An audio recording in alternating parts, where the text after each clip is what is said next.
Maka sungguh beruntung orang yang banyak istighfar. Kata Nabi sallallahu alaihi wasallam, "Tuba liman wajada fi sahifatihi istighfaran katsiran." Sungguh beruntung orang yang mendapati dalam catatan amalnya banyak istighfar. Sekarang ini ibu-ibu, ya, banyak waktu kita terbuang, Bapak-bapak sekalian.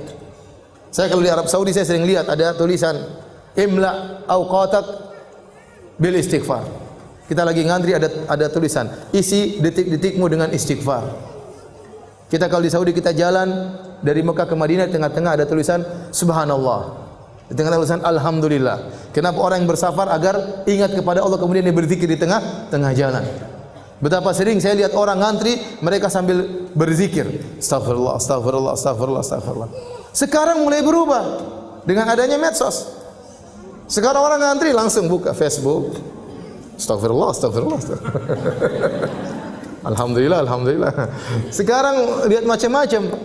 Malah bikin dosa sambil nunggu bikin dosa. Kenapa lihat macam-macam sambil nunggu? Isi waktumu menunggumu antrianmu dengan dosa. Seakan-akan begitu. Lihat berita macam-macam, lihat berita hoax, lihat komentar-komentar, cari-cari kesalahan orang, ikut nge-share keburukan, ikut komentar keburukan, ikut nyakitin hati orang lain, nuduh yang tidak-tidak, ikut sebar berita bohong, ikut mendengar berita-berita ghibah, ikut baca berita-berita ngerumpi, melihat aurat orang lain. Isi waktumu dengan dosa, seakan-akan demikian. Nah, kita ini banyak dosa. Maka kalau kita lagi di mobil, istighfar, astagfirullah, astagfirullah, astagfirullah. Lagi nyetir, astagfirullah, astagfirullah, astagfirullah. Enggak usah malu-malu. Kadang kita duduk bareng mau astagfirullah enggak enak. Kayak soalim. Model kayak begini nanti cuek aja. Kerasin suara, astagfirullah, astagfirullah. Tumben, Bu. Astagfirullah, astagfirullah, sudah cuek. Sudah istighfar aja. Cuekin. Kalau kita terbiasa, nanti jadi biasa. Ustaz, saya takut riya. Kenapa anti takut riya? Karena anti tidak terbiasa. Orang itu terkadang takut riya. Kenapa? Karena tidak terbiasa.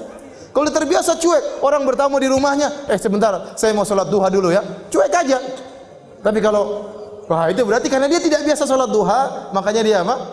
Takut riya. Tapi kalau dia biasa cuek, dia enggak peduli dengan manusia, gelar sajadah Allahu Akbar, tamu-tamunya ngobrol biarin aja. Harus biasakan diri seperti itu. Ya. Di bandara buka Quran takut riya. Kenapa? Karena jarang baca Quran. Kalau sering baca Quran di mana-mana enggak ada takut riya. Insyaallah, maksudnya Allah jaga diri. Ya. Maka maksud saya banyak waktu kita terbuang, isi dengan istighfar, astagfirullah, astagfirullah, astagfirullah. Orang kalau sudah istighfar manfaatnya banyak. Allah berikan dunia dan juga Allah berikan akhirat. Yang sering saya sampaikan, siapa yang lebih baik daripada Allah Subhanahu wa taala? Tidak ada yang lebih baik daripada Allah Subhanahu wa taala. Kalau orang bertobat, kalau orang beristighfar, Allah bukan cuma ampuni dosa-dosanya, bahkan Allah kasih bonus dunia dan akhirat. Ya. Apa kata Allah Subhanahu wa taala? Ya. Tentang perkataan Nabi Nuh alaihi salam, "Faqultu astaghfiru rabbakum innahu kana ghaffara, yursilis samaa'a 'alaikum midrara wa yumdidukum bi amwalin wa banin wa yaj'al lakum jannatin wa yaj'al lakum anhara ma lakum la tarjuna lillahi waqara." Aku berkata kepada kaumku, istighfarlah kalian. Sungguhnya Allah Maha Pengampun. Niscaya Allah akan turunkan hujan, yaitu hujan apa? Hujan rahmat. Bukan hujan bikin musibah. Ini perkataan Nabi Nuh kepada kaumnya. Namun tatkala kaum Nabi Nuh tidak beriman, Allah tetap turunkan hujan, tapi hujan apa? Azab.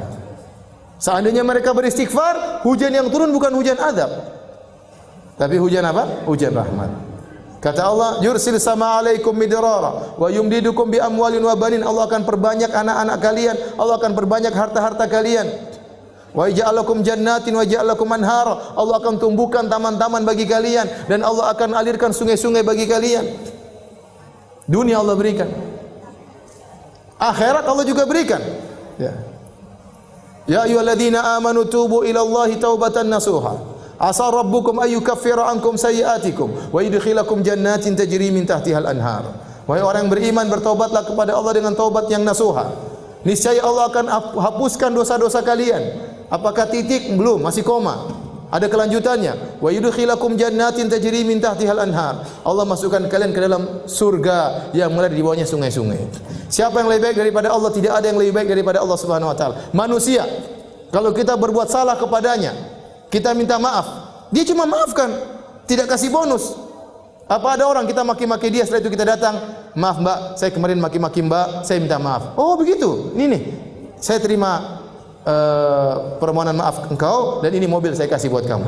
Apa ada orang seperti itu? Mustahil. Tapi Allah Subhanahu wa taala, kalau kita dosa kepada Allah, kita maksiat, kita bangkang perintahnya, kita melanggar larangannya terang-terangan, kemudian kita kembali kepada Allah. Ternyata Allah kasih dunia, turunkan hujan, Allah berikan rezeki, berikan anak-anak, Allah bukakan taman-taman, Allah alirkan sungai-sungai, di akhirat Allah masukkan surga. Terus lantas apa yang buat kita enggan untuk bertobat dan beristighfar kepada Allah Subhanahu wa taala? Dan istighfar yang terbaik adalah di waktu sahur. Wal mustaghfirina bil ashar. Dan orang yang beristighfar tatkala di waktu sahur. Makanya ibu-ibu jangan lupa bangun malam. Meskipun hanya 15 menit, meskipun hanya setengah jam. Saya katakan meskipun cuma 10 menit, salat witir 3 rakaat, kemudian istighfar, astagfirullah, astagfirullah, astagfirullah, astagfirullah. Kata Allah, wal mustaghfirina bil ashar. Orang-orang yang beristighfar di waktu sahur. Dalam ayat yang lain, ya, wabil asharihum yastaghfirun. Di waktu sahur mereka beristighfar.